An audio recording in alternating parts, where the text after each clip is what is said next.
দেখেছি, ভয়ঙ্করতা দেখেছি, মানুষ খুন করা দেখেছি এবং খুনটাকেই হাইলাইট করা হচ্ছে, বেশ করেছি এই বলে।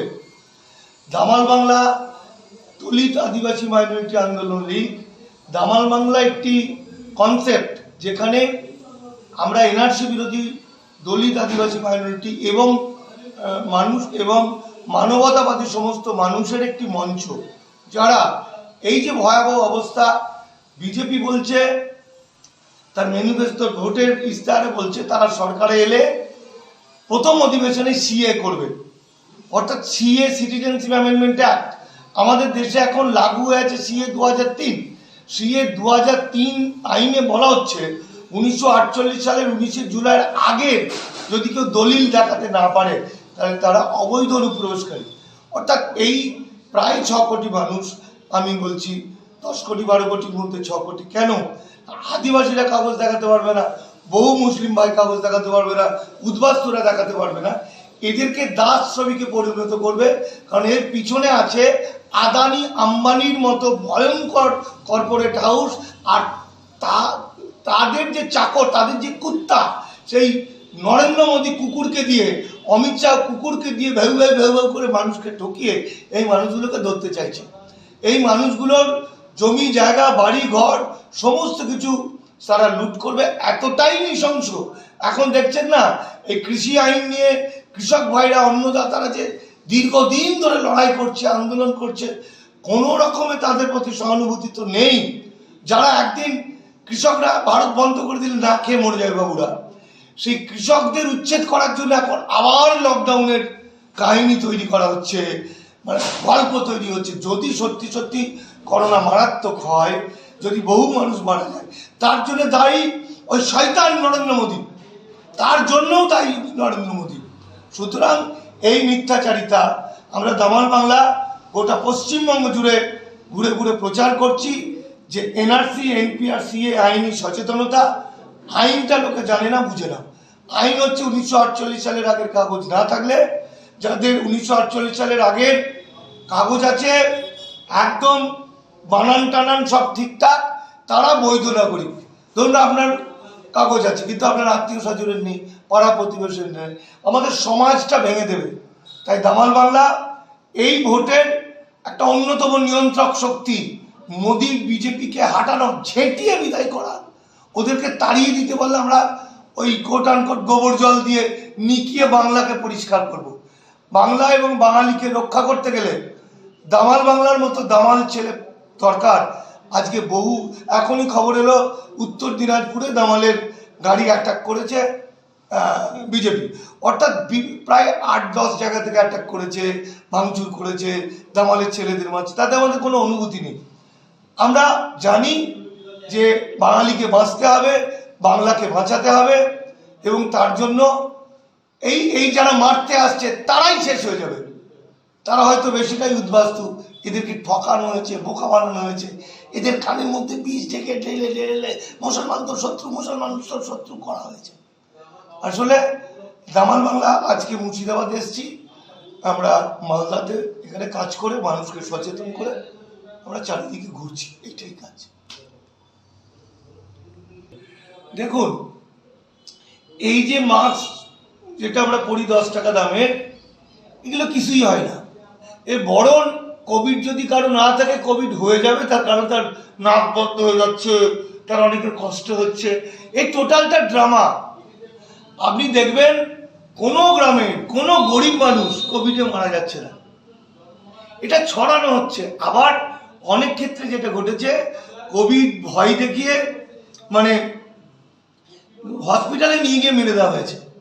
মানে যদি কেউ বলে ফেলে যে আমাদের দেশের টিবিতে মারা যায় 5 লক্ষ বছরে, ইনফ্লুয়েঞ্জাতে মারা যায় 2.5 লক্ষ বছরে, কোভিড সেরকম আদৌ নয়। টিবির প্রচার হয় না কারণ টিবি গরিব মানুষের হয়, আর কোভিড মানে বাবুদের কয়েকজনের আরও অনেক কিছু রোগ থাকে। এটা মোদি এবং বিশ্ব অর্থনীতি বলুন, বিশ্ব কর্পোরেট পুঁজির একটা খেলা, মানুষকে আরো গরিব আরো গরিব আরো গরিব করে দেওয়া, যাতে পেট ভাতে কাজ করে দাস শ্রমিকে পরিণত হয়। আর এই নোংরামিটা মানুষ বুঝে নিয়েছে। আজকে আমেরিকার 16 জন বিজ্ঞানী প্রতিবাদ করেছে। দিল্লির একজন ডক্টর কোঠারি তিনি ডাক্তারদের উদ্দেশ্য করেছিলেন, আর মিথ্যা কথা বলো না, মানুষকে জানিয়ে দাও। তানজানিয়ার রাষ্ট্রপতি কুমড়োর মধ্যে কোভিড টেস্ট করেছিল, কুমড়োরও কোভিড হয়েছিল। আসলে তিনি বুঝেছিলেন এটা টোটালটা একটা ঢপের গল্প। কোভিড বলে যে ইঞ্জেকশন, সবটা সায়েন্সটাকে বুঝতে হবে। কোভিড কলকাতার প্রখ্যাত ডাক্তার পিজি হসপিটালের একটি ডিপার্টমেন্টের head of the department MD Abhijit বাবু বলছেন, সম্ভবত আমি তথ্যটা এরকম, 100 জনের মধ্যে 10 জনের যদি কোভিড হয়, 10 জনের কোভিডের মধ্যে আবার যদি 100 দিয়ে ভাগ করা যায়, তার 3 জনের উপসর্গ দেখা যাবে।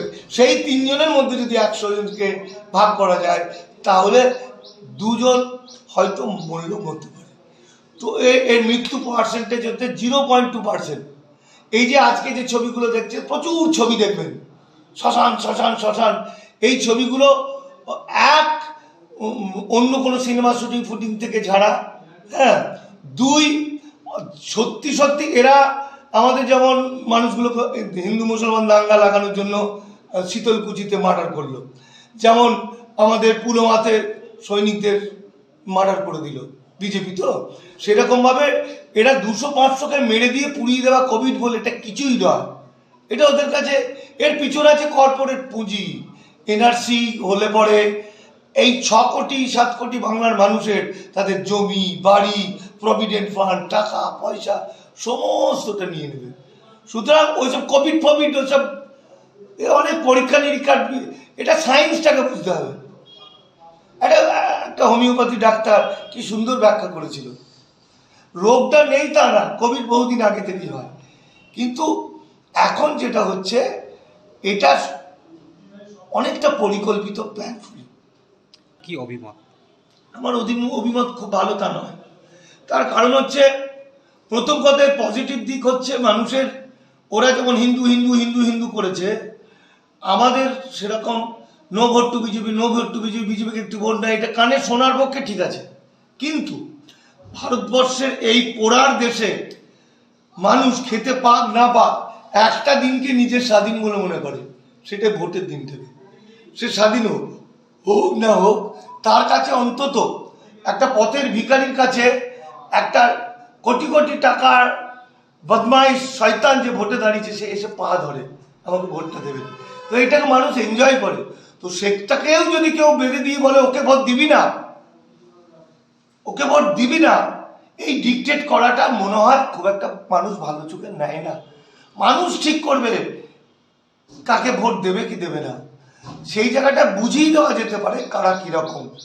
বিজেপির ভয়াবহতা বুঝিয়ে দিলে মানুষ স্বতঃস্ফূর্ত নিজে বাঁচার জন্য বিজেপি ভোট দেবে না। তা বলে তাকে নো ভোট টু বিজেপি বা বিজেপি কি ভোট, তুমি কে, তুমি শিখিয়ে দেওয়ার কে, দিও না। এটা মানুষের আত্মসম্মানে লাগে। ফলে no vote to BJP, BJP এই আওয়াজটা যেমন মানুষের কাছে আসা দরকার, এটা যেমন এর একটা পজিটিভ দিক, পাশাপাশি নেগেটিভ দিক মানুষকে অপমান করা, ডিকটেট করা, অন্তত ভোটের দিনটাতে, যে দিনটাতে একটা সাধারণ মানুষ মনে করে আমি স্বাধীন। দেখুন, দিলীপ ঘোষ হচ্ছেন RSS প্রচারক, তার জন্ম থেকেই RSS, মানে জন্মের পরে আস্তে আস্তে বড় হয়েছে RSS এর সিলেবাস আর আমাদের সিলেবাস আলাদা।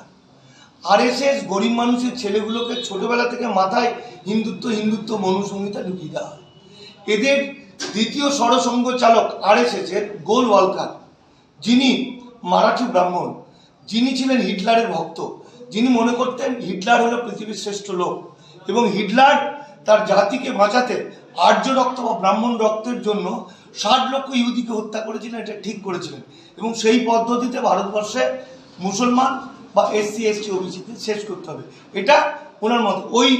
ওই RSS এর সেকেন্ড সরসংঘ চালক গোলওয়ালকার 1960 সালে ম্যাড্রাস কলেজ ইউনিভার্সিটিতে বক্তব্য রেখে বলেছে, SC ST OBC মাইনরিটি, মানে এই ধরনের মাইনরিটির মেয়েদের যার সঙ্গেই বিয়ে হোক, তার প্রথম সন্তানটা হতে হবে ব্রাহ্মণের। অর্থাৎ যদি ধরুন তপন রুই দাস শিডিউল কাস্ট, বা তপন দাস, এই তপন দাসের মেয়ে বউ মমতা দাস বিয়ে হলো, বিয়ের প্রথম যে সন্তানটা হলো অমুক মুখুজ্জি, অমুক মুখুজ্জে, ছেলেটা কিন্তু ওই তপন দাসের ছেলেই হয়তো বাপি দাস হলো, তো লোকে জানে বাপি দাস। তাহলে এইভাবে ওরা রক্তটা ছড়িয়ে দিতে পেরেছে। দিলীপ ঘোষের এইরকমই হয়তো রক্ত, ওই রকমই কোনো রক্তের সন্তান দিলীপ ঘোষ। তাই তারা সব কিছু জানা সত্ত্বেও এসসি এসটি ওবিসি মাইনরিটিকে ধ্বংস করার জন্য, দাস বানানোর জন্য সে সম্পূর্ণ মিথ্যা কথা বলেছে। আমরা বারবার বলেছি ওকে বেঁধে রাখুন, ঘরের মধ্যে বেঁধে রাখুন দড়ি দিয়ে, বেঁধে রেখে বলুন যে কোথায় লেখা আছে হিন্দুরা নাগরিকত্ব পাবে। যদি দেখাতে পারে হিন্দু উদ্বাস্তুরা নাগরিকত্ব পাচ্ছে, তাহলে আমরা সবাই বিজেপি করবো। আর যদি দেখাতে না পারে চর থাপড় মেলে গ্রাম থেকে তাড়িয়ে দিন। আর শুভেন্দু অধিকারী, ওর রক্তের মধ্যে আছে মনুবাদ, ব্রাহ্মণ্যবাদ, মনুস্মৃতি। ওরা বিদেশ থেকে এসছে, ওরা আর্য, ওরা মানবতাবাদী মানুষ হয়ে ওঠে না, একটা জানোয়ার, একটা নেগড়ে বাঘ। ওরা যে শুভেন্দু এবং শুভেন্দুর বাবা, এরা এসসি এসটি ওবিসি মাইনরিটিকে শূদ্র মানুষ দ্বারা এই দেশের আসল মানুষ, ভূমিপুত্র, তাদের রক্ত মাংস সব চুষে খেয়ে নেবে, ওরা দাস বানানো বলে। এই শয়তানগুলোকে যত তাড়াতাড়ি মানুষ ঝ্যাঁটা মেরে দাঁড়াবে তত বাংলা বাঁচবে, তা নাহলে বাংলাকে ওরা শেষ করে দেবে। বাংলার উপর কুনজর পড়েছে, যেমন বর্গীরা আমাদের বর্গীদের পড়েছিল। এই বর্গীরা এই RSS এর উত্তরসূরি, সেই নাগপুর, সেই গৈরিক পতাকা, সেই তারাই তো আজকে RSS। অর্থাৎ বর্গীরা যেভাবে মুর্শিদাবাদে এসে হিন্দু মুসলমানের যৌথ মারকে, হিন্দু মুসলমান যৌথভাবে আলিবুদ্দিন খানের নেতৃত্বে তাদের মেরে দাঁড়িয়েছিল, সেরকম বাংলা মুর্শিদাবাদের নেতৃত্বে হিন্দু মুসলমান যৌথভাবে একসঙ্গে এই শুভেন্দুর মতো বর্গীদের, দিলীপ ঘোষের মতো বর্গীদের, অমিত শাহর মতো কুলাঙ্গার বর্গীদের, নরেন্দ্র মোদীর মতো হাইনাদের ছ্যাঁটা মেরে বিদায় করে বাংলাকে বাঁচাবে, এটা আমার বিশ্বাস। দেখুন, আমি বেসিক্যালি ছবি আঁকার ছেলে ছিলাম, পরে নাটক করতাম, আমি উপন্যাসী। এই প্রকল্প বিষয়গুলো আমি সেইভাবে জানি না অতটা, যদিও পঞ্চায়েত দপ্তরে কিছু কিছু কাজ আমরা করেছি।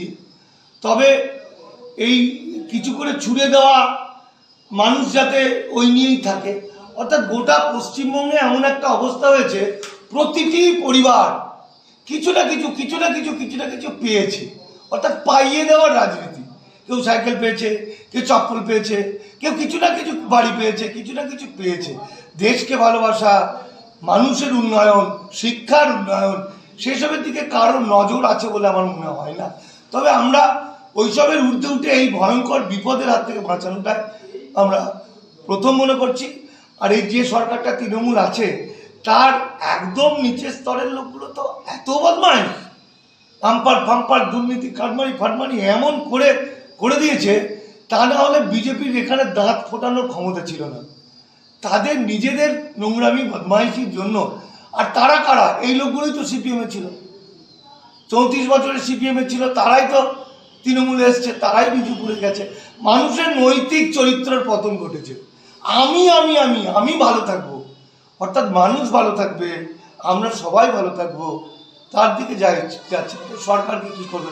সরকার তো প্রজেক্টটা করছে, সরকার তো টাকাটা দিচ্ছে, টাকাটা খরচ হচ্ছে না তা তো না, টাকাটা ঝেড়ে দিচ্ছে তার স্টাফেরা বা তার পার্টির লোকেরা অনেকে। তো সেক্ষেত্রে এই বিষয়ে আমি আর কি ডিটেলস বলবো, আমি অতটা জানি না। খেলা হবে এই বিষয়টা আপনারা কিভাবে দেখেন? খেলা হবে স্লোগানটা আমার খুব খারাপ লেগেছে। খেলা হবে এটা আবার কি কথা?